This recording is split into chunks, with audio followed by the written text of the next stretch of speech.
All right, it's the top of the hour, so I think I'll just get this webinar started. So hello everybody, welcome to our July Ensemble Network webcast. I thank all of you who have tuned in today. Hopefully you're enjoying a beautiful summer day. Again, my name is Will Meyer. I'm MIR's Director of Marketing and Communications. And today I'm joined by special guest speakers Kathy Jourdain and Jerry Nagel, who will discuss using a Worldview Intelligence approach to address challenges located in different company worldviews during mergers or acquisitions. Kathy is a co-founder and co-developer of the Worldview Intelligence programs, offerings, and curriculum with Jerry Nagel, consulting with senior leadership, executive and management teams in a broad range of organizations and communities. She holds a long view vision and has been co-evolving her work through research and practical application. She has a passion for co-creative leadership and the ability to influence the shifting shape of organizations, teams, and individuals in a time when this is most needed in the world. Kathy launched Shape Shift Strategies Incorporated in 2009, the third iteration of her consulting practice since 1998. Jerry is president of the Meadowlark Institute, a nonprofit organization that trains and supports leaders through customized leadership programs for individuals, businesses, and organizations. This work is grounded in the patterns and practices of the art of participatory leadership and the art of hosting meaningful conversations, a self-organized global network where he is internationally recognized as a meaningful contributor and steward. Meadowlark Institute also provides intergenerational and intercultural transformational leadership learning experiences focused on developing our collective capacities to work together. Thank you, Jerry and Kathy, for joining us today. We are very fortunate to have you here to share your messages with the Ensemble Network. So without further ado, I'll pass it along to Kathy to begin today's discussion. So thank you for joining us. I'm located here in Bedford, Nova Scotia. And this bit of work that Jerry and I are about to share with you has been our passion for the last 5 or 6 years. And we're really excited to share with this ensemble group the Worldview Intelligence approach, particularly as we think about mergers and acquisitions, as we know that there are a diversity of views that show up with respect to mergers and acquisitions, but the information that we share with you will be good, just generally speaking as well. And so just to give you a sense of what we're wanting to share with you, a little bit of a welcome. I'm going to show you a couple of images in a minute which will represent your own worldview at work, and share a little bit of information about what is a worldview. And then Jerry's going to come in and he's going to share our Worldview Intelligence framework that we've been using for a number of years. We're going to talk a little bit about behavioral and brain science as it really supports worldviews and worldviews at work and grows our understanding of how our worldviews work and function. And then we're going to share a little bit about our Worldview Intelligence Theory of Change, which when you're thinking about the environments that you're working in and how you want to connect and align worldviews, this will be one of the ways for you to begin to think about that. And then we have the Q&A at the end. So this is the first of 3 images that I want to share with you. And just want you to notice as you look at this image, whatever reactions or thoughts come into your mind as you look at it. This is image number 2. And then image number 3. Now, one of the things that happens as we look at images is that the minute that we look at an image, or the minute that we make up our mind about, or sorry, the minute we see something, the time it takes us to have a fully formed story or impression or opinion about that is less than 13 milliseconds. It's faster than the blink of an eye.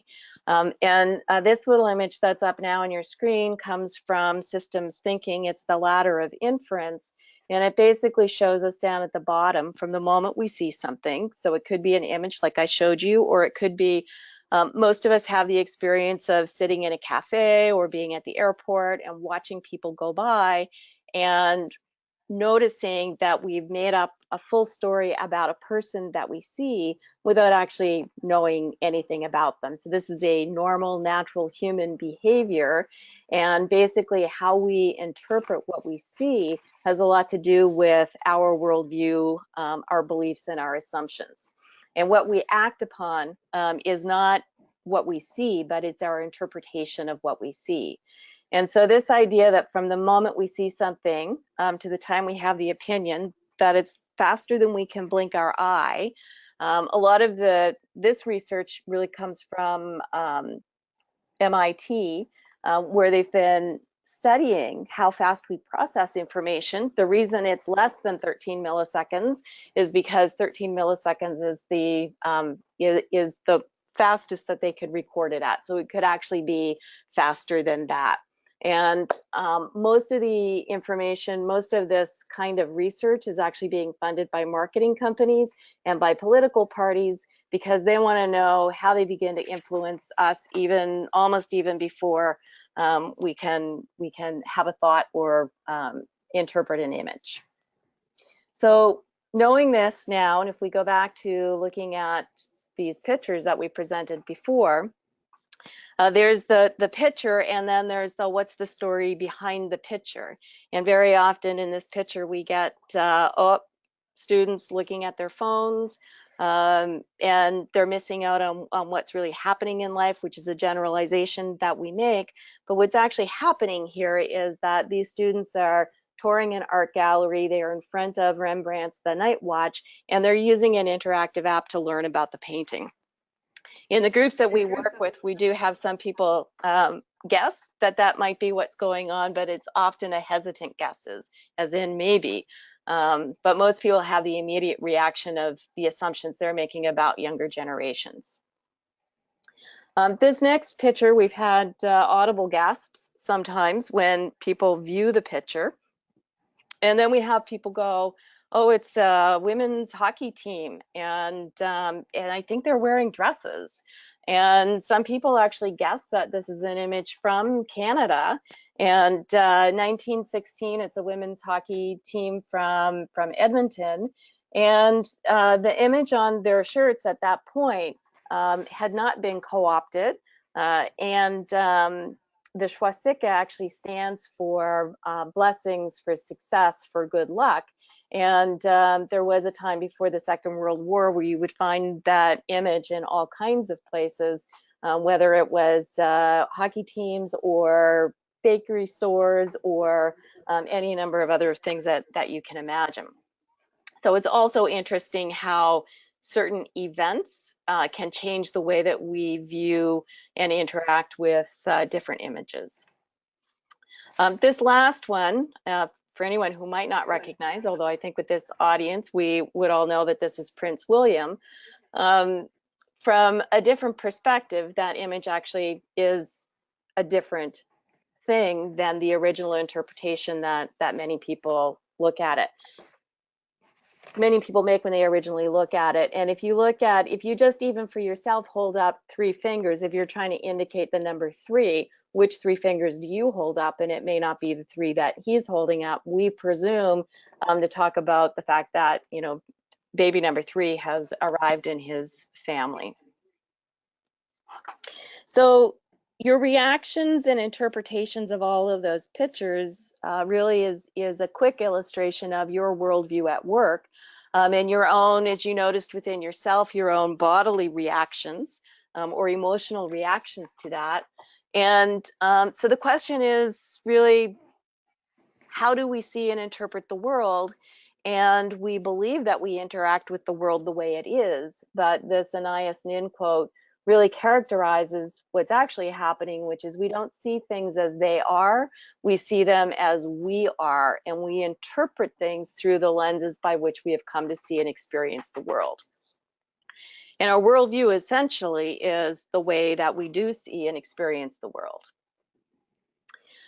So we also have this this little story that we like to tell about these fish who are swimming along, you know, either in the ocean or maybe in a river or a lake, And it's a beautiful day, and they're just out having a good time. And then after a while, an older fish swims by them, and he greets them, and he goes, "So how's the water?" And swims on by. And these three fishes, they swim on by for a little while longer, and then finally one of them looks at the other two and says, "Well, what's water?" And our worldviews are like that. We're swimming in them. We think with them. We think through them. We rarely think about them. They're largely invisible to us. And even in their invisibility, they influence our communication, our relationships, and our work, or any conflict or tension that we may be experiencing. So one of the interesting things about the Worldview Intelligence work that we have been doing is that it gives us a way to examine our own worldview and to come to understand how we see and experience the world, how our worldviews influence relationships and communications and tension. And so we ask this question, what is the lens through which you view the world? And our worldviews, just a couple of quick notes about them before I turn this over to Jerry. We're not born with a worldview, but we are born into not just one worldview, but many worldviews, because our parents, our communities, our faith institutions, our education institutions, our communities, they all have worldviews, and we take them on before, as an unconscious process, before we can really think about them. As I've already mentioned, it is the lens through which we see and experience the world, and the lens for me may well be different than the lens for you.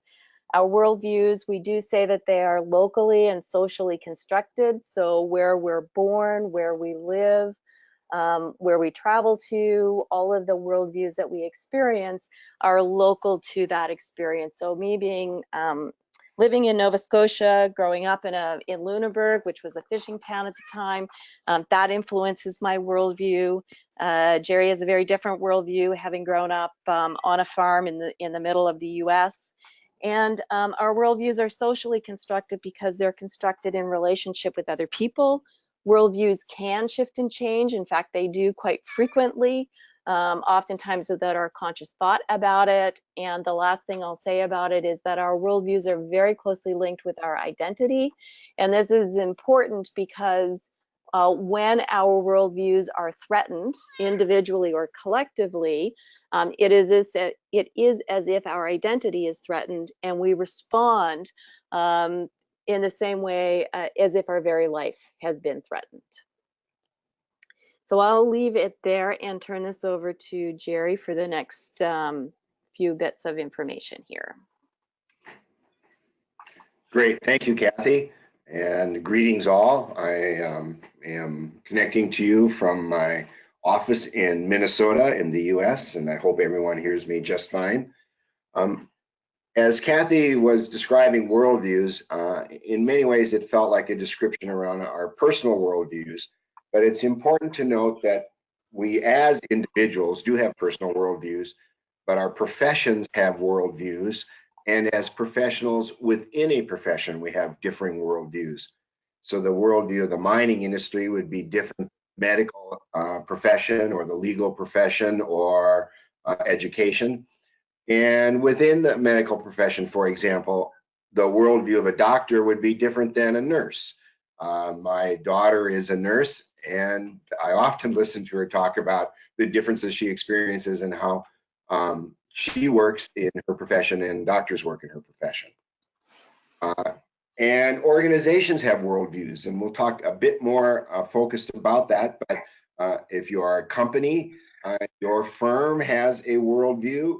If you are in banking or finance, or you're in mining, or you're in healthcare, there are differing worldviews. And within organizations, there are differing worldviews. So the finance department may have a very different worldview than the marketing department or the engineering department. And each of these impact how we interact with each other within our organizations and firms. And cultures have worldviews. As Kathy mentioned earlier, she has a worldview from her experience growing up in Canada, I have a slightly different worldview from my experience growing up in the US. And we are fortunate to do a lot of work with immigrant populations. We work with, as you would say, First Nations populations, and there are different worldviews there that are cultural. And social systems have worldviews. Different, I grew up in a pretty rural-oriented social system. I have lived in communities where you can clearly tell the worldviews are different. I lived for several years in a town where if you weren't from there, you were never going to be from there. You had to be fourth or fifth generation to be considered from there. So social systems have different worldviews. So next slide, Kathy. So each of us has a worldview, as mentioned, or an organization or a social system, and that worldview influences the action we take in the world. Next slide, Kathy. So as Kathy mentioned, we take those actions unconsciously or in our unawareness. If you were a Freudian or a Jungian, that would be 80% greater of our complete awareness as we act. And those actions over time influence our worldviews. So, my worldview as a 10-year-old farm kid, much different than my worldview as a grandfather with grandchildren and someone that's been fortunate to travel a lot. And so over time, as I've acted and lived in the world, my worldviews have changed. So how do we begin to know what our worldview is? How can we begin to dive more deeply into what our personal worldview is, or what our professional or organization's worldview might be? And what we are working with is a framework that has 6 dimensions to it that allows us to explore more deeply what our worldviews are. And as we interact with other people, organizations, clients, businesses, we can begin to find in a more structured way where there's common ground, and when difference emerges, what's the source of that difference. So we'll walk through these 6 dimensions relatively quickly, and I'm going to talk both from a bit of a personal perspective and from the perspective of a client of ours that's a healthcare organization, so you can see how these things touch in a business environment. So the first is our reality, and it has 2 components to it. One is what's our daily life experiences that affect us. Are we a single parent? Are we a lot of kids? Do we have to get up in the morning and people out the door? Are we a person of color? What's our gender? What's our experience around gender? What's our education background? Do we travel to work by public transit, take a car? All of these things that influence how we act on a daily basis is part of our reality. The other part of our reality is a bit of our larger belief systems. So things like, do we believe in a single deity, or do we believe in a different form of spiritual connection? In some of our work with Native Americans, they'll talk about the Bison Nation and the Rock Nation and the Tree Nation. And so it's a different kind of spirituality. What's our belief about our relationship with nature? Do human beings have dominion over nature? Do we live in harmony with nature? What's some of our beliefs about human beings? Are human beings naturally good, or are human beings more naturally evil by nature? And this has some strong faith foundations in them. When I think about the reality of our client that we're working with, and we just met with them a week ago, again, it's a healthcare industry, and their reality is that they are now in a very highly competitive environment. They're in an environment that's undergoing rapid changes. So each day, some things may be going on, and they have to attend to and address. And they are in an environment they believe where the only way to survive is to grow. So that's their reality: highly competitive, rapid change, and growth is the path to survival. And then in a larger sense, they are, in their beginnings, were a Lutheran or faith-based organization. And so they still hold to that larger sense of being a faith-based organization. So the next element is a history. What's been our history as an individual, as a person. So my history is connected to farm life. I'm a child of the 60s, so much of my worldview is influenced by things like the Vietnam War, the Civil Rights Movement, the feminist movement, and so on. These are all things that are part of my growing up in my life. I was raised substantially by my grandparents because I came from a very large family, so that has very much influenced how I see the world around me. Kathy's history is different, growing up in a fishing village in Nova Scotia, and so she sees things slightly differently. In terms of the healthcare organization, their history was they began as a small local healthcare organization, basically hospitals and clinics, less than 10,000 employees if you go back 15 years, and they were church-based, they were Lutheran-based. About 10 years ago, they brought in a new CEO to run the organization, and he was very visionary-based and believed that this organization needed to change to survive. And then they also were fortunate to find a very large benefactor that gave them a substantial amount of money in order for the organization to grow. And so their history is from a local small organization to the present day and a very rapid change in growth. And then the future. This is a bit of where time shows up, but how do you see the future as an individual? Are you optimistic about the future? Are you pessimistic about the future? Do you see the future as an extension of the past? Or do you see the future as changing very quickly and rapidly? Is tradition important to you? How do you interact with time? Are you a planner? I'm very much a planner by nature, so I'm looking out to plan for things, oftentimes several months in advance. I remember when my kids were teenagers and they lived in the now. There was no planning for tomorrow. Today was what mattered.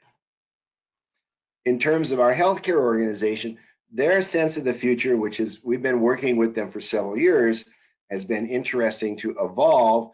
Is 4 or 5 years ago, their belief was that there would be less than 200 healthcare organizations in the US. About 3 years ago, that number dropped to about 150. And met with them last week, the number they used was 10 to 12. So, if you begin to think about that, in the entire US, 10 to 12 major healthcare providers is a quite dramatic change in what the future looks like.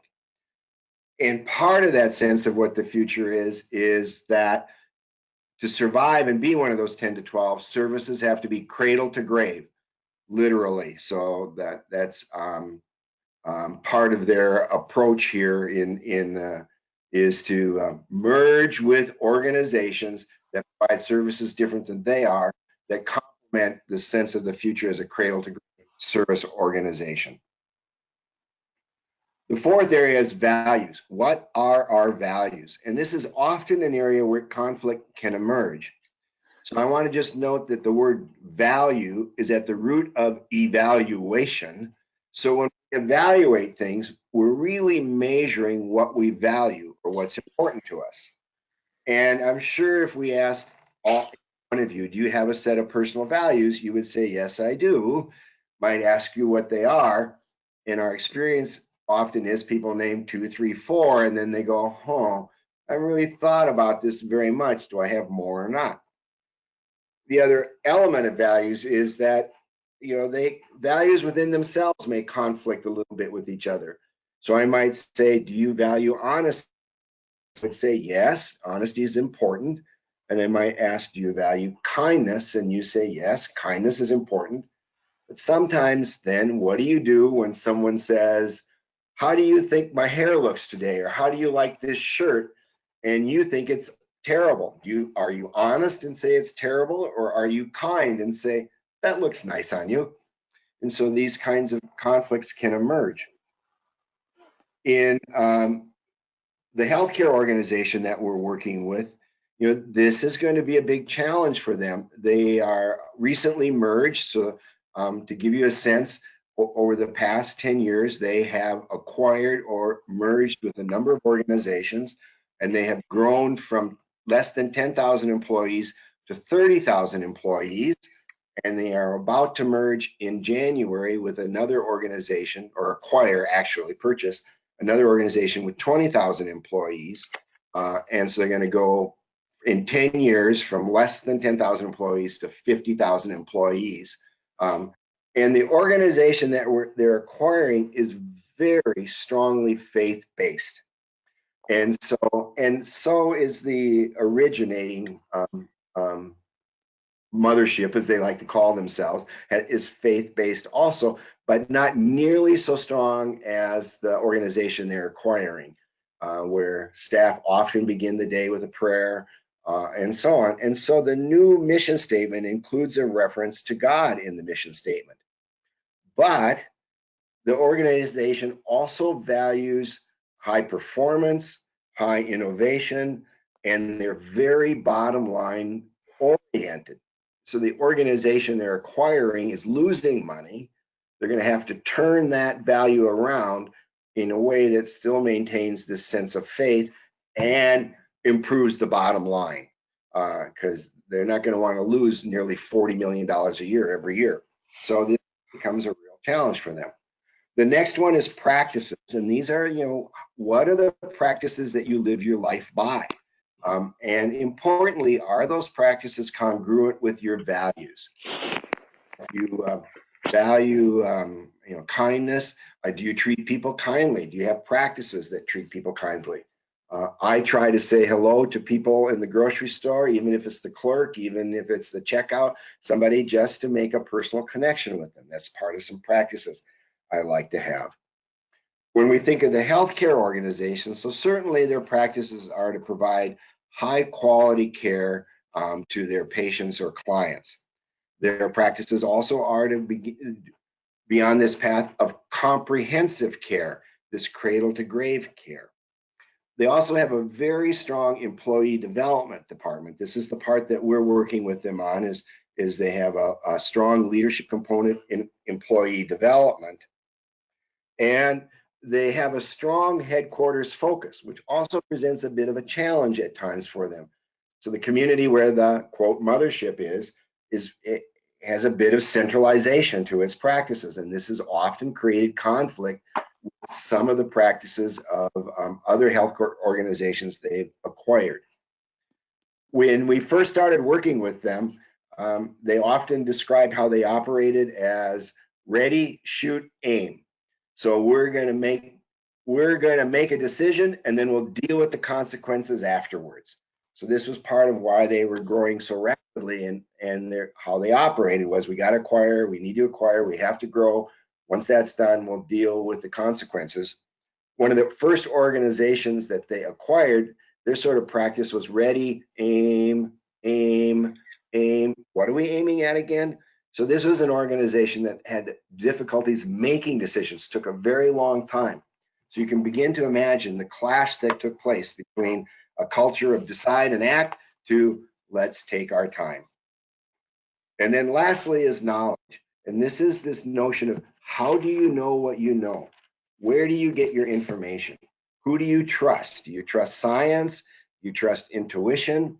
Do you get all your information from social media? Do you watch a particular TV program? As some of you are aware, the big divergence in the US is between Fox News and MSNBC. And where we get our knowledge influences our worldview in very strong ways. In terms of healthcare organization, they are very strongly science-based. They have invested heavily in a research component in the organization, and now they fund cancer research, they fund genomic research, they fund diet research. They have a very strong science base, and that's where they get their knowledge from. So each of these 6 dimensions influence what our worldview is. As you might suspect, they're not discrete, they're interrelated. So as you heard me describe, you probably saw, well, that connects with history, or that connects with values, and that's really true. So it is as a whole. Next slide, please. So just a few comments on behavioral science. One of the things that we know that happens with our worldviews is something we call confirmation bias. And this is the notion that once we've decided something, we have a very strong tendency to seek out information that supports that decision that we've made. This is why in that 13 milliseconds, ad agencies, political campaigns are trying to figure out early on what decision you may have made so that they can feed information to you that continually confirms it, because they only have 13 milliseconds to communicate with you. So we don't like to find information that disagrees with the decision we've made. We like information that does. Next slide, please. And even more so, we have a tendency to process information in ways that suit what we've already decided. So all kinds of information may come into me, and I filter out and only hear the information that already affirms what I've decided. And the flip of that is then we become resistant to information that disagrees with decisions that we've made. So I'm very motivated to find information that confirms me what I believe, and my inclination is not to hear information that disagrees with what the decision I've made. So this is why it becomes so hard in conversations to impact people's worldviews in ways, because I might provide a lot of science and a lot of data, and people say, well, that's fine, but I don't agree anyway, because it's not confirming a decision they've already made. Next slide, please. So you can see this little word here with a bar across it. You might know what that word is. Pause for a moment in your mind and think about it. Next slide. So this is the actual word that's under the bar. So now you know, you might have thought that the word was community, and now you know it was not. But we affirmed in our own mind that we could interpret that word. Next slide, please. When we come back to it again, our tendency is to see that word community, even when we know that's not the word that's there.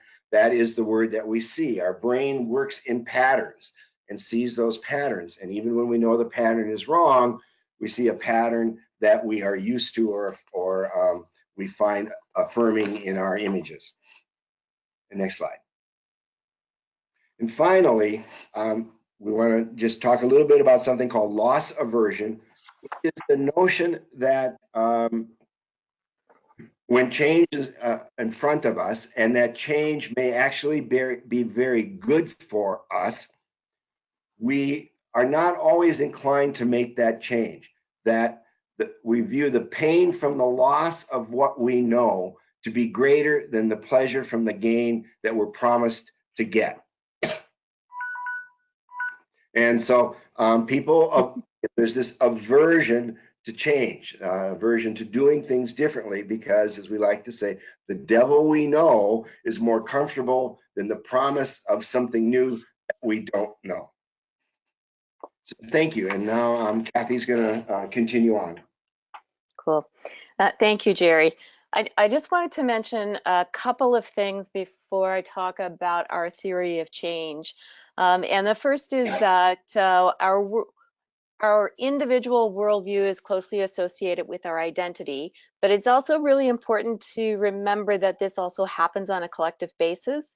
So when we're talking about departments in an organizations overall, or departments, or when companies merge, those individual identities or collective identities come into the fold.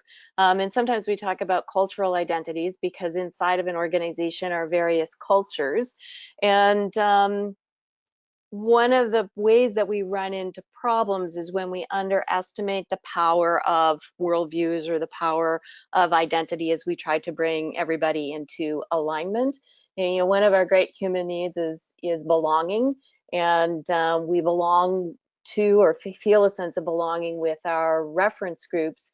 And inside of organizations, sometimes those reference groups are our departments or our work teams or whoever else that might be. So just an important thing to keep in mind as we begin to think about how we influence work environments to create more effective work environments or to find ways to influence the outcomes in positive ways and in the ways that we're looking for.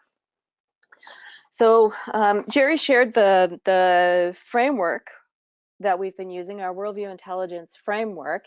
And one of the beauties of it, as he has said, and you may already have a sense of, is that it works equally well whether we're talking about an individual, an organization, a community, a social system. The same framework can help us think about worldviews in a multitude of ways. And that is also true for the theory of change, that our theory of change works whether we're talking about how do I have a one-on-one challenging conversation with someone, to how do we do strategic planning, to how do we bring merged companies together in a well way, or how do we lead change. And you'll see, I'm going to speak about each of the individual elements, but you'll see here that we have situated Worldview Intelligence leadership in the center of this, and that it really is an iterative model, which I'll speak to as I go through the slides. So Worldview Intelligence leadership is situated in the center of our model because it is the foundation of our approach, and it really speaks to the ability to work effectively with many different worldviews. And it also speaks to the need to, if we're leading change, or we're working with our teams, or we're trying to change relationships or influence communication, then self-knowledge really is pivotal to all of that. We need to understand what our own worldview is, where it came from, what our activation or trigger points are, so that we can understand our own reactions when our worldview might be challenged. There's also this skill of being able to discern worldviews, or be able to imagine what someone else's experience might be.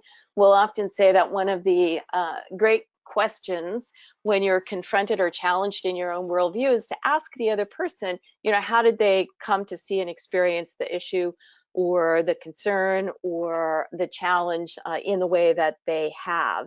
And that can get us, underneath that can open up an exploration that might not exist otherwise. In the work that Jerry and I do, we're often saying to people, be curious, because curiosity and judgment cannot exist in the same space. Also, Worldview Intelligence leadership is at the center of all of this because it points us in the directions of strategies that enable us to work with our teams more effectively, or with internal departments, or external partners, or across stakeholder groups. And with the client that Jerry's been speaking about, one of their realizations with some early worldview work that we did with them was to begin to understand the impact of community worldviews, organizational worldviews on some of the initiatives that they were trying to bring to success in the organization once they had merged with and acquired other organizations. Then really the starting point in our theory of change is around clarifying, and clarifying can include many things, but what are the issues and the challenges are some of the early points of trying to clarify what is the work that we need to do. Where are the differences that might be influencing our ability to get to good outcomes, and those differences might be in the company cultures, or in any of the 6 dimensions that Jerry went through a little earlier. We also want to clarify what is the outcome that we're looking for, and what is the scope of the work that we think needs to be done. And once we have this clarification, and for anyone who is a project manager or works in project management, then thinking about what's the scope of the work really helps us understand what's inside what we need to do and what lies outside of what we need to do. So once we have clarified what our scope of work is and what it is that we want to achieve, then we go to illuminate. And in almost any work that we want to do, there are dynamics that are at play that are not always obvious. And one of the advantages of the Worldview Intelligence framework is that it gives us a means of beginning to look at what are some of the dynamics that exist that might have an influence on our outcomes. And Jerry did talk about history, and we know that the histories of different organizations, especially when they come together, will often have more influence than people will credit it for.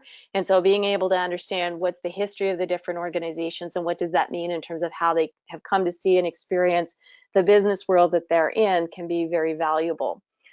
Hidden dynamics also relate to relationships, clashes or conflicts, power dynamics in an organization, or even something that people don't often think about, which is what is the influence of the community in which the organization is located on the worldview of the organization and the operation of the operation of the organizations themselves. So, and then also we look at processes and structures that support or undermine the intended future state. And when we design, part of what we want to do is begin to think about what are the processes and structures we want to keep and what are the ones that need to change. And so as we move into the design element of our theory of change, part of what we want to do, design in this case is, design a process, design an intervention, design means or mechanisms for bringing the different worldviews together. And part of what we're looking for is how do we design for connections between or alignment of worldviews in the companies that we're working with. And that doesn't always have to be companies that have merged. That could be, is happening inside of companies all of the time, because there are just in a single company a number of different worldviews that exist. If we look at finance and marketing or administration or IT, there are conflicting worldviews that can exist. One of our, sometimes we encounter in our groups people saying, well, how do I change someone else's worldview when they've got it wrong? And one of our responses is it isn't necessarily about changing worldviews. In fact, that rarely ever works if that's our intention. But how do we help people see their connection to the larger vision or the larger worldview? So also in design, we might be talking about creating new systems and processes or bringing people into alignment. One of the things that we know with the healthcare organization that we were working with is in their first round of acquiring companies, one of the things that they were looking for quite naturally was a consistency in systems across the organizations. And one of the big points of resistance that they encountered was that the organizations that had been acquired felt like it was an imposition. And so they were, I'll say, naturally resistant, even with the awareness that they needed to have some consistency. And so one of the questions begins to, or that shows up is, if we know that we're going to encounter some challenges in trying to implement new systems, then how can an awareness of the different worldviews at play help us anticipate and then strategize how to do alignment of systems in a much better way? And then design could also really look at how do we design engagement processes for employees inside of the organizations or for stakeholders, or for community partners or whoever else that may be, to be able to bring them on board or in alignment with a larger vision of where we want to go and what we want to do. And the last element of this is to act, to actually implement the designs that we've been creating. And a lot like the dimensions of the Worldview Intelligence framework are interdependent, so too are these elements of our theory of change model, because as we begin to act, we may discover things that we didn't know before, so new things get illuminated. We may need to go back and clarify sort of the next level of our work, and go back through this iterative process. But as we're acting, we want to think about what are the how are we working with the systems and structures and processes that we're changing? How do we strategically use conversational or methodologies or engagement practices to get that work done? And how do we respond to the continual illumination of worldviews so that we can continue to be strategic about how those worldviews are aligned. And one of the things that it is important to be aware of is that where there are opportunities for true engagement, we should be able to take advantage of that. And where we need to demonstrate clear leadership and where decisions are non-negotiable, that should also be part of this whole process of clarifying, illuminating, designing, and acting. And sometimes we're not always clear about what people are able to influence and what they aren't. Then the last thing that I'll say, here's our theory of change model again. One of the important things that we've been thinking about is starting points and end points. And so the starting point really is what is my worldview, or what is our organization's worldview? What do we think other people's worldview is? And recognizing that that's a starting point for a conversation, for an intervention, for a merger or an acquisition. And then, what does that really mean? And in this model, clarify and illuminate are starting points for a planning process. And then when we look at design and act, these are the endpoints. And we often want to know, what are the endpoints? What are the outcomes that we're moving towards, and what does that look like? So it's pretty common to think about outcomes and objectives before we start a planning process. It isn't always that common to think about starting points. And it'll be interesting for the healthcare organization that we're working with to begin to think about what are the starting points of the different organizations. And as Jerry mentioned, the main entity has gone back to think about their mission statement and some of their origins to try to create an alignment with the much more religious organization that they've been acquiring, and recognizing these as starting points, but also recognizing what the more recent history of the acquiring entity has been, will be an important part of how they think about their whole process. And then the last thing that I want to say before I just ask Jerry if there's anything he wants to add, or we open it up for questions and responses, is, and I forgot what that was. So Jerry, is there anything that you wanted to add here?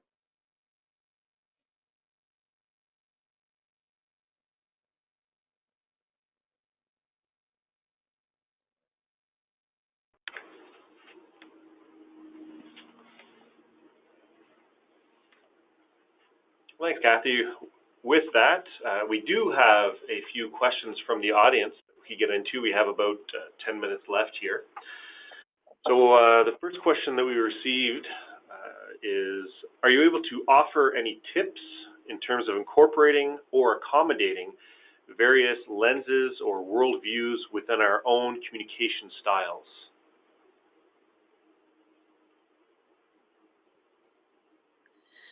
Kathy or Jerry, if you want to field that question, that'd be fantastic.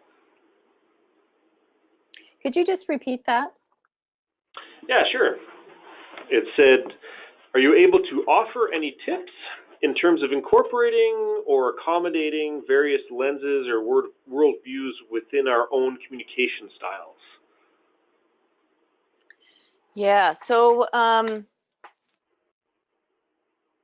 the very first thing that I would say is that an awareness of our own worldview and how all of those dimensions kind of come together and influence how we see and experience the world actually gives us a different starting point. So if I know what my reality is, or I know how I think about the future, or I have an awareness of my own values and practices, then that for me is the starting point, and the awareness that someone else might actually have a very different worldview is a helpful practice. And so what we often go back to is, a curiosity about my own reactions in a situation and a greater curiosity about somebody else. And we're often suggesting that we go back to a good use of questions in terms of our communication styles with other people to be able to understand their own perspective. And as I mentioned briefly, we're not saying to people that they need to change their worldview, because all of those behavioral science things kick in and people become defensive more so than accommodating. And so what we often say to people is, how do I become aware enough of my own worldview to expand it just enough to invite an exploration of a conversation that might not otherwise happen? So I don't know, it's not specifically communication styles, but we do know that that's an approach that is effective. Oh, thank you very much for that. Jerry, would you have anything to add on that? Yeah, I just want to emphasize a couple of points Kathy made. The first is just this recognition that when we challenge someone's perspective, sort of directly challenge, they respond as if it's a life-threatening issue. Their mortality is threatened. So approaching a conversation with questions of curiosity, doesn't move you to that space right away of their reacting, as Kathy said, defensively. The other little piece of that is that our bodies talk to us. When we do a bigger workshop, we talk about how we can understand our body is saying we're feeling challenged, we're feeling threatened, and so we respond defensively. When we do that and recognize that's happening in our communications, it's telling us to pause a minute, catch a breath, and then perhaps later on say, well, why did I ask ourselves, why did I react so strongly to this point or that point? What in my worldview holds this position so strongly that I felt overly defensive about it? Yeah. Okay, great. Thanks for that. I have one other question, and I think we have time for it here. In terms of mining in Canada, we have the opportunity to interact with underrepresented groups such as Indigenous communities or newcomers to Canada. Do you have any recommendations as to how we as an industry can leverage this approach to improve attraction and retention of underrepresented groups? I could start with that.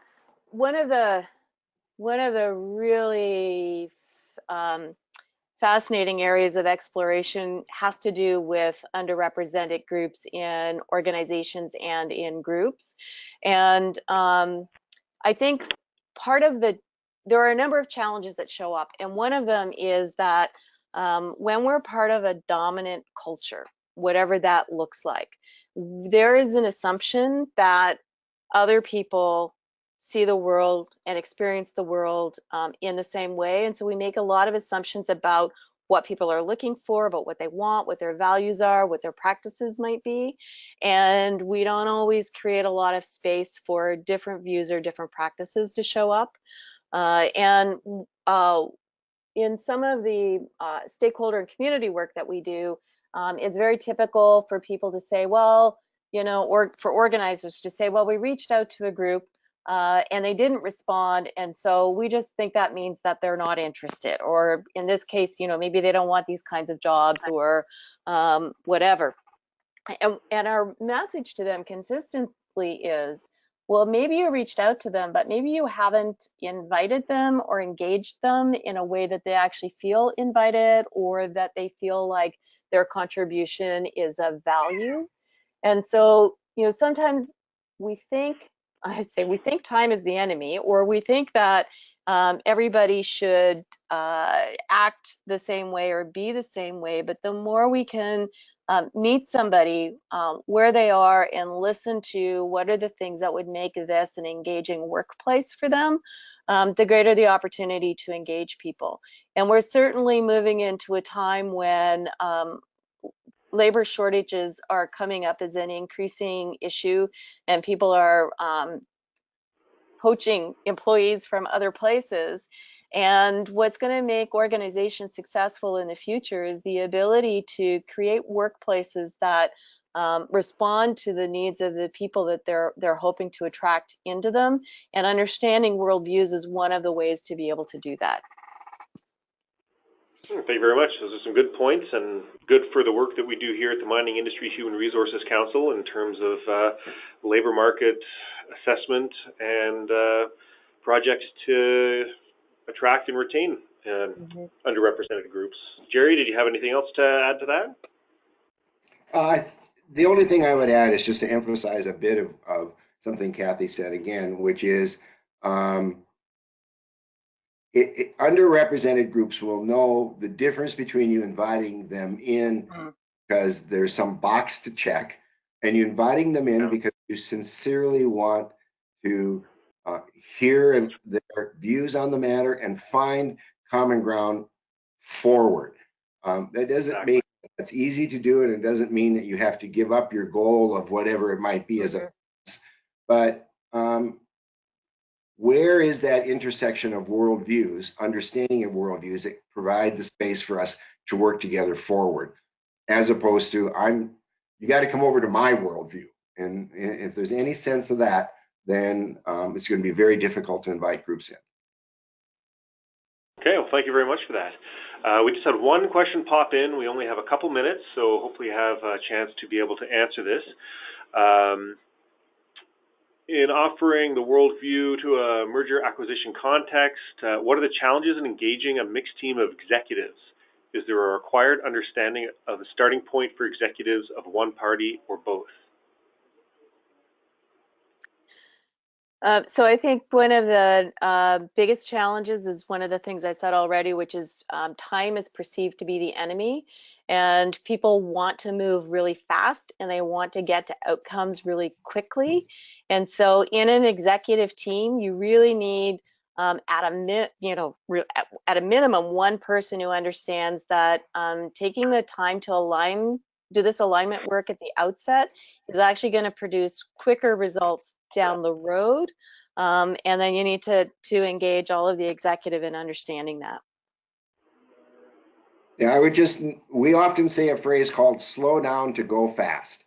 In the healthcare organization, when they did their first merger, all of the departments went rapidly to action. One of the departments said, let's take some time and get to know each other and our views about this merger and what it means for us working together. They're the only department that has not had to reorganize more than once subsequent to the merger. And the vice president for that department says we slow down to go fast, to understand each other, and then we didn't have to do this over again and over again and over again like everyone else had to. Well, thank you, Kathy and Jerry, for those insights and for sharing your expertise with the Ensemble Network. We've come to the end of this webinar. If anybody has any further questions that weren't answered in today's webcast, don't hesitate to start a conversation on Ensemble or contact us at MIR directly. A recording of today's webinar will be available on the Ensemble site within a few days, and I invite you to review the monthly blog post. So this concludes July's Ensemble webcast. Enjoy the rest of your day and join us next month for our next Ensemble webinar. Thank you again, Kathy and Jerry. Thank you, Will. Thank you.